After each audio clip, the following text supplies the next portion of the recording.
2025 season Indian premier ലീഗിൽ തോൽവിയോടെ തുടങ്ങിയിരിക്കുകയാണ് Sanju സാംസന്റെ Rajasthan Royals.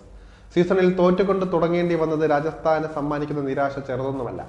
കരുത്തരായ കൊൽക്കത്ത നൈറ്റ് റൈഡേഴ്സിനെതിരെയാണ് രാജസ്ഥാൻ റോയൽസിന്റെ അടുത്ത മത്സരം നടക്കാനിരിക്കുന്നത്. ഈ കളിയിൽ വിജയവഴിയിലേക്ക് മടങ്ങിയെത്താമെന്ന പ്രതീക്ഷയിലാണ് രാജസ്ഥാൻ റോയൽസ് ഉള്ളത്. അതേസമയം രണ്ടാം മത്സരത്തിന് മുൻപ് രാജസ്ഥാൻ റോയൽസിന് ഏറ്റവും വലിയ ആശങ്ക സമ്മാനിക്കുന്നത് ടീമിന്റെ ബൗളിംഗ് പ്രകടനം തന്നെയാണ്. ടീമിന്റെ ഏറ്റവും വലിയ പ്രതീക്ഷയായി കണ്ട രാജസ്ഥാൻ റോയൽസ് 12.5 കോടി രൂപയ്ക്ക് സ്വന്തമാക്കിയ ജോഫ്ര ആർച്ചർ ആയിരുന്നു ഏറ്റവും വലിയ ഫ്ലോപ്പായി മാറിയത്.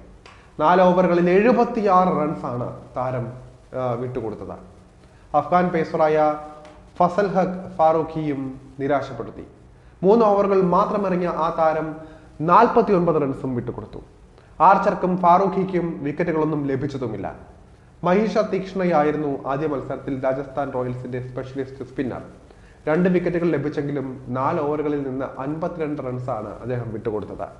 ടീമിലെ പ്രധാന ഡെത്ത് ഓവർ ബോളറായ സന്ദീപ് ശർമ്മയും ഈ മത്സരത്തിൽ വൻ ഫ്ലോപ്പായി മാറി.